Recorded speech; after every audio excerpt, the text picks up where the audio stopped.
Viene de la época de los grandes, cuando los aires eran buenos a pesar del humo del tabaco. Las noches de bohemia, las sesiones de jazz, la vanguardia. Es referente indiscutido del contrabajo de Buenos Aires y su nombre es sinónimo de jazz. Con ustedes, el maestro Jorge López Ruiz.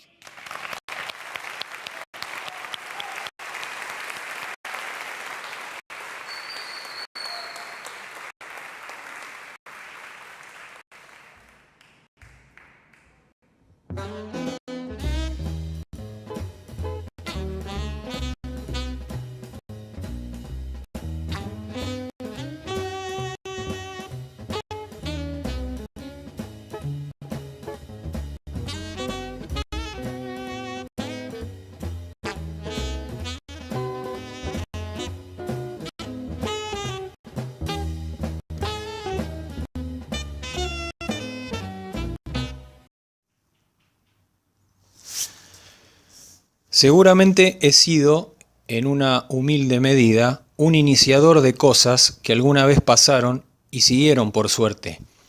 Esto no quiere decir que yo haya iniciado el jazz en la Argentina, porque la historia del jazz en la Argentina se remota hacia principios del siglo XX. Nunca sabré bien por qué fuera de los Estados Unidos es posiblemente uno de los primeros países en el mundo donde el jazz de alguna manera se arraigó y se quedó para siempre. Debe ser porque este país, en la primera mitad del siglo XX, era posiblemente uno de los países más cultos del mundo, y yo diría sin duda. Esa cultura se ha perdido y nos hemos degradado de una manera infernal, pero el jazz se quedó para siempre. Mi inicio en la música fue un hecho más o menos casual. Siempre fui muy estudioso porque me gusta mucho saber. Me aburre perder el tiempo. En el Colegio Nacional hice el primer año y el segundo año como libre. Luego cursé tercer año y di cuarto año libre. Y por fin cursé quinto año y di sexto año libre. Y a los 15 años empecé en la Facultad de Derecho.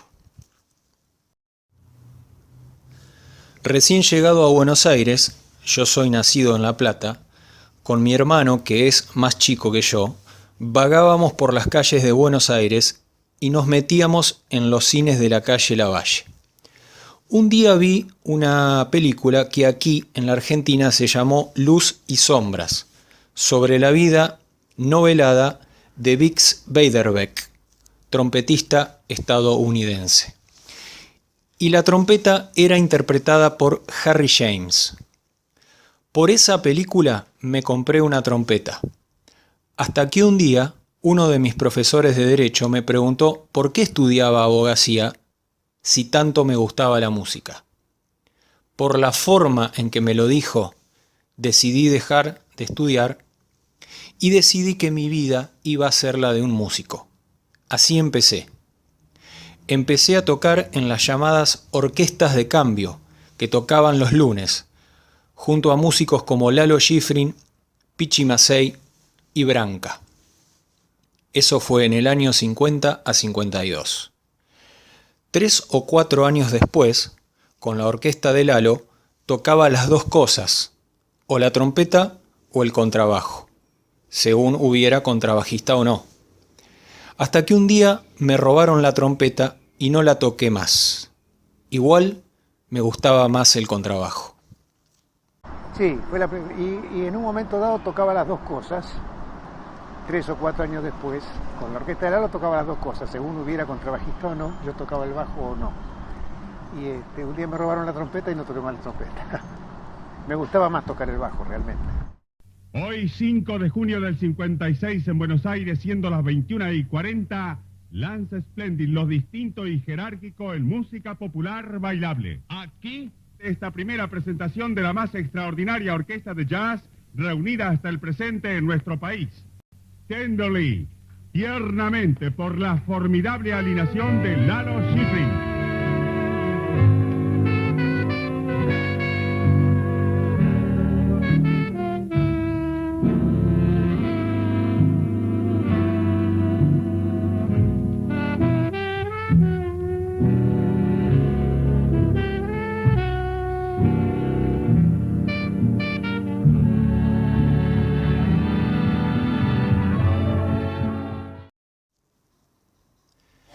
Creo que la década más rica de la cultura argentina en general y de la cultura mundial fue la década del 50, con la salida de la crisis de la Segunda Guerra Mundial.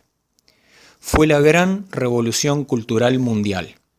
Aparecen los mejores escritores, cineastas, artistas plásticos y los músicos más importantes.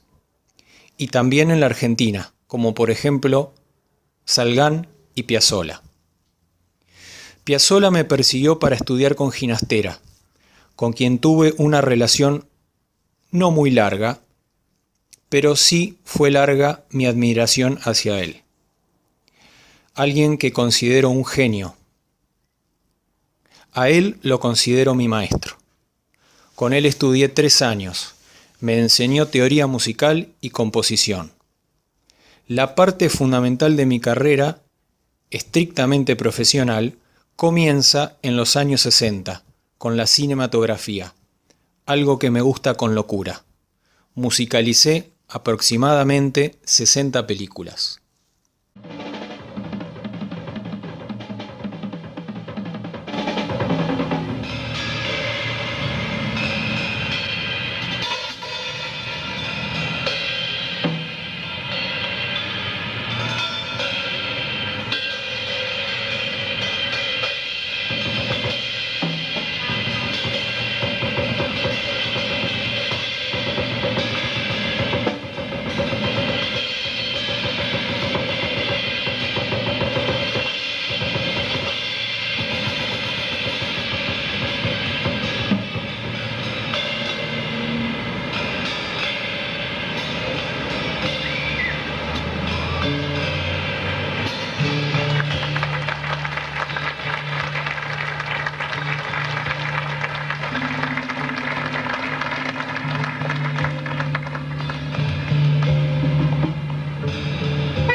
Cuando Piazzolla escribe María de Buenos Aires, obra a la que él llama operita, pero que para mí es una ópera de cámara, me inspira para componer una obra que no sea solamente un tema o una canción, debido a mi práctica de componer música para cine. No tenía en mí idea del tema de la obra. Este surgió a propósito del primer golpe de estado fuerte que viví en mi vida, el de Onganía contra Ilía, durante el cual vivía con mucha bronca.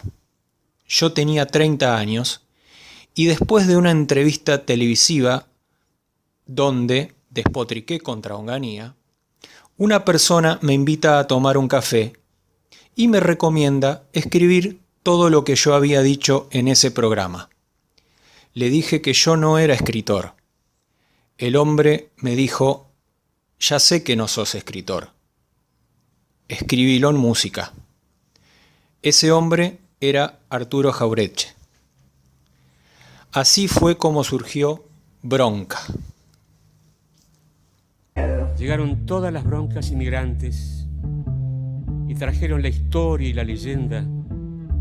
Derramaron el idioma por la calle y de a poco se fueron adueñando del lenguaje. Y después se fueron los boliches.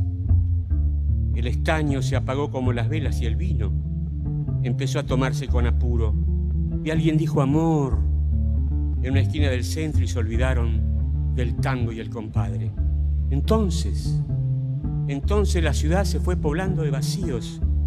Ya nadie conversaba como antes. El ruido del mateo se quedó en Palermo y llegó rumor de muerte para el barrio. Ahora nadie se acuerda, pero dicen que Buenos Aires tiene el bandoneón anclado, una guitarra milonga por Pompeya y un hombre proletario apuñalado.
Por ejemplo, Bronca Buenos Aires es un estudio sobre los blues.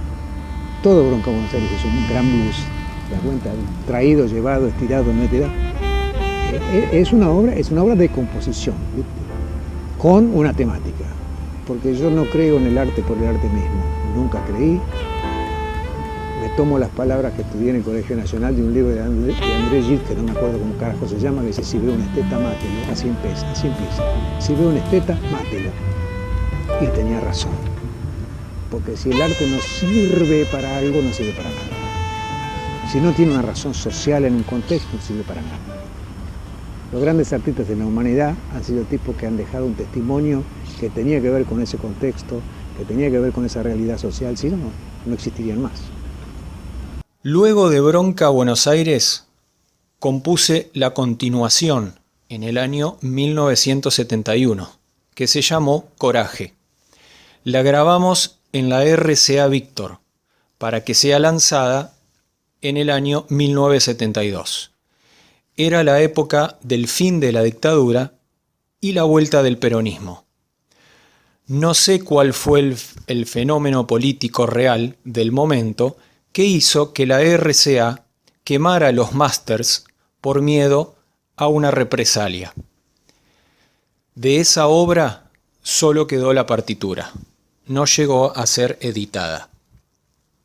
¿Qué tuvo de divertido convertirte en el arreglador y el director musical de las estrellas del momento, como fueron, qué sé yo, Sandro, de pronto, Sandro, Leonardo, Piero, Fabio, claro, y lo sí. hiciste, trabajaste mucho en la industria. Eso fue, digamos, el éxito de ellos. El éxito de ellos fue de ellos, esto no hay ninguna duda. No es que Pero fue un vos éxito. hacías que sonaran bonitos. Lo que yo les cambié fue el estilo a ellos. Yo le borré los de fuego a Sandro. La mano se armó así. Yo había grabado mi primer concierto, El Grito, en lo que era CBS. Y John Lear, que era el director de la empresa, muy amigo, un caballerazo además, me llama un día y me dice: Jorge, tenemos un problema. Así. Tenemos un artista que va a los shows y mata. Y nosotros no podemos vender ni un disco de él. Algo estamos haciendo mal nosotros, no él. Claro. ¿De quién se trata? Y a lo mejor usted lo conoce, sí, se trata de Sandro. No lo voy a conocer si lo conozco desde que tenía 15 años. Bueno, ¿y qué quiere hacer? Y tendríamos que ver qué se puede hacer. Le dije: bueno, yo le voy a decir una cosa. Lo que hay que hacer es borrarlos de fuego. Hay que convertir a ese rockero, que no funciona porque el rock, en ese momento en Argentina, ese tipo de rock no vendía nada. Hay que transformarlo en un baladista, que puede ser perfectamente. Después, si hace algún tema de rock and roll, está todo bien, pero hay que transformarlo en un baladista. Nunca dejó de vender la música romántica en ninguna parte del mundo. La música romántica es lo que más vende y siempre venderá. Sí. Me dice, ¿se anima a hacerlo? Yo, como animarme, yo soy un cara rota, yo me animo a cualquier cosa. Nunca lo había hecho antes, además. Yo jamás había grabado un tema comercial en mi vida. Y empecé aprendiendo, porque las primeras cosas que hice no eran tan buenas, ni funcionaron tan bien. Funcionaron un poco mejor. ¡Ahora! ¡Saltó la bronca! ¡Carajo!